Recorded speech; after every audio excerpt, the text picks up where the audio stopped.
50 মানুষ তার পা ধরে ছাত্র আলী তিনি মজার ছলে তাকে পা ধরে টান মেরেছিলেন। ওই লোকটার নাম স্বপন বলে আমাদের দায়িত্ব ছিল বলছেন।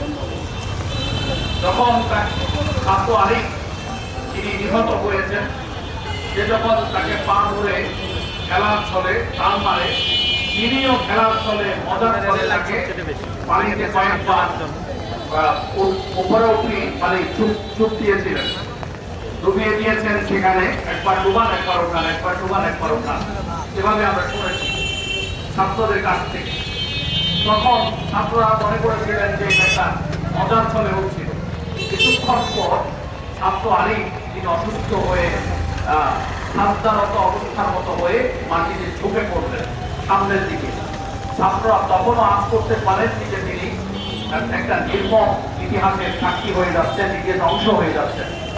কিছুক্ষণ পর যখন সে ঠান্ডারত অবস্থার মতো যে মানে সামনের দিকে ঝুঁকে থাকা, সেই ঝুঁকে থাকা থেকে যখন উঠছিল না, তখন ছাত্রদের সন্দেহ হয়, তারা তার কাছে যায়, তাকে ধরে যখন একটু নাড়া দেয়, তখন সে পড়ে যাচ্ছে, তার পুরা দেহটা স্তব্ধ নিথর হয়ে গেল, ঠান্ডা হয়ে আসছিল, তার মুখ দিয়ে কিছুটা লালা বের হচ্ছিল।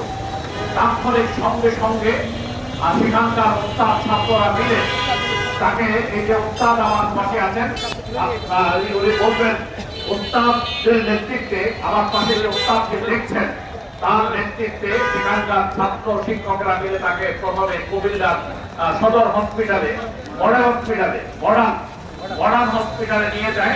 তারা বলছে আমাকে এরকমই। মডার্ন হসপিটালে নিলে সেখানকার কর্তব্যরত ডাক্তার যিনি চেকিং করে দেখলেন তিনি তিনি তাকে সদরে পাঠিয়ে দিয়েছে। সদরে মডার্ন থেকে যখন সদরে পাঠিয়ে দেওয়া হলো, সদরের ডাক্তার ইমার্জেন্সি বিভাগে তারা চেক করে দেখলো যে সে আর বেঁচে নেই, তাকে মৃত ঘোষণা করেছে। সেখান থেকে তখন ভর্তি শিক্ষকেরা যখন মৌতাবিদ সাহেবকে জানালেন, পরিচালক মাওলানা নজরুল ইসলাম সালেহী সাহেবকে জানালেন, সালেহী সাহেব তখন তিনি তার বাসায় ছিলেন, তিনি শরীর গতিতে তিনি মাদ্রাসার দিকে ছুটলেন, তিনি চলে আসলেন। এসেই তিনি কোনোভাবেই তার আদরের ছাত্র মৃত্যুবরণ করেছেন আর তিনি মানতে পারছিলেন না।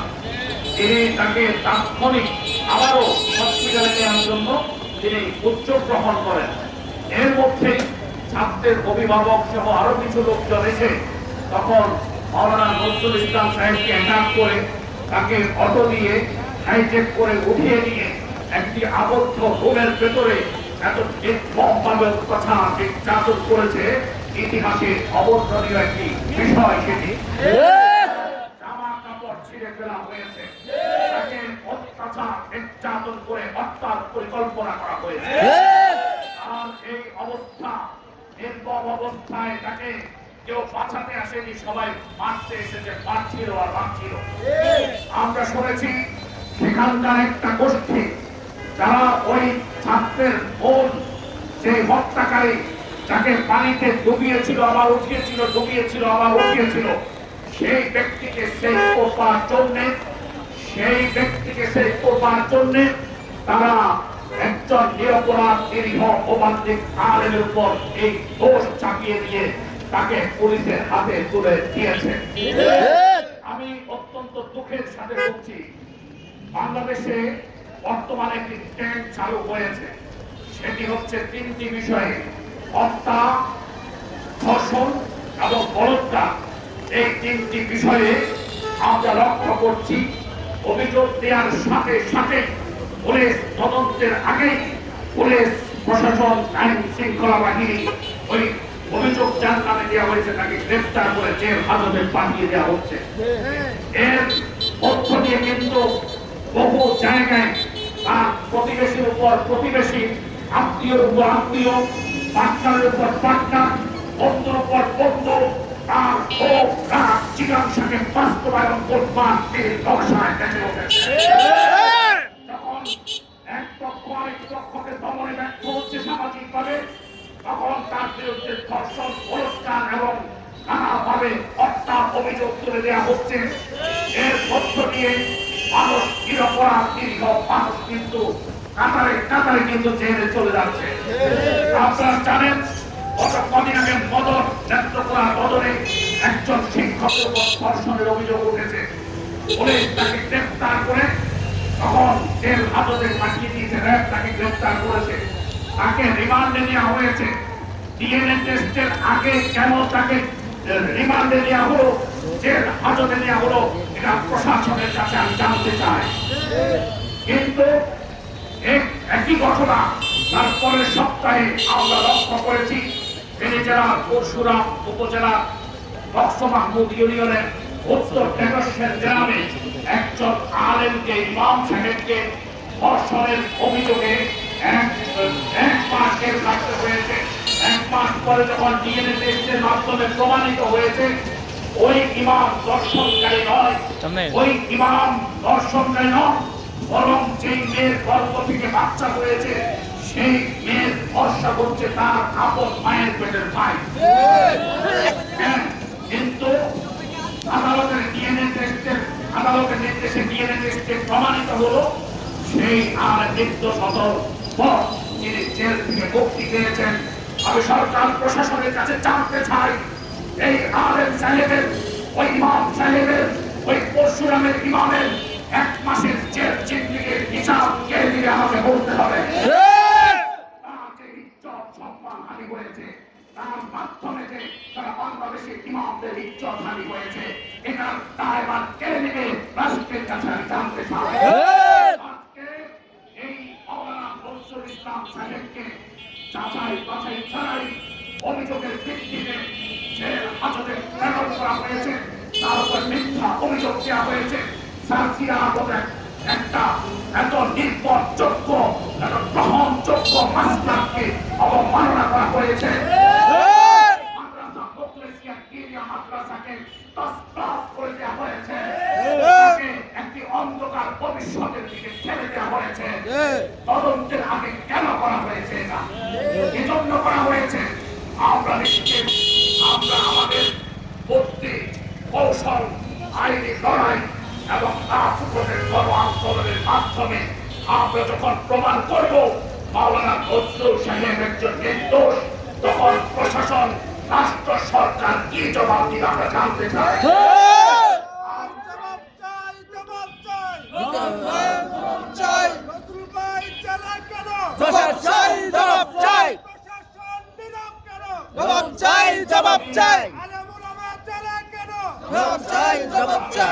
আমি বাংলাদেশের আলেমদের কাছে, যারা আলেমদের ড্রাইভিং সিটে বসে আছেন, আপনাদের কাছে আমার একটি জিজ্ঞাসা।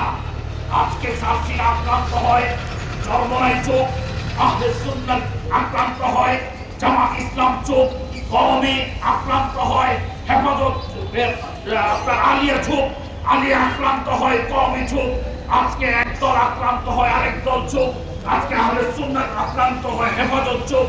আজকে আমরা একটা গ্রুপ তামাশা দেখি, আরেকটা গ্রুপ যখন আক্রান্ত হয়, কিন্তু দেখা গেছে আক্রান্ত শুধু একদল নয়, দুদল নয়, এভাবে হতে হতে সবার সাদা পাঞ্জাবিকে কিন্তু কালেমা লেপন করা হচ্ছে।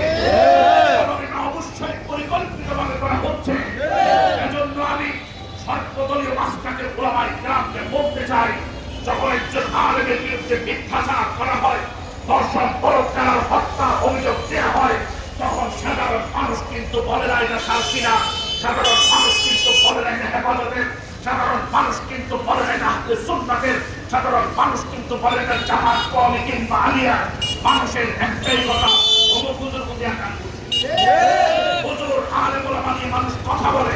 তাই আসল সব মাসলাকগত ভেদাভেদ করে ওলামায়ে কেরামের ঐক্যবদ্ধ আন্দোলনের, ঐক্যবদ্ধ সিদ্ধান্তের, ঐক্যবদ্ধ কার্যক্রম গড়ে তুলে এই সব অন্যায় অপরাধের মোকাবেলা করতে হবে। আমি কুমিল্লার সাংবাদিক বন্ধুদেরকে বলতে চাই, আমি সারা বাংলাদেশে কাজ করি, জাতীয় খনিজ ফাউন্ডেশনের চেয়ারম্যান হিসেবে আমি সারা বাংলাদেশে কাজ করি। আমার বাড়িও কুমিল্লার চৌদ্দগ্রামে, কিন্তু আমি কুমিল্লার সাংবাদিকদের কাছে ঋণী।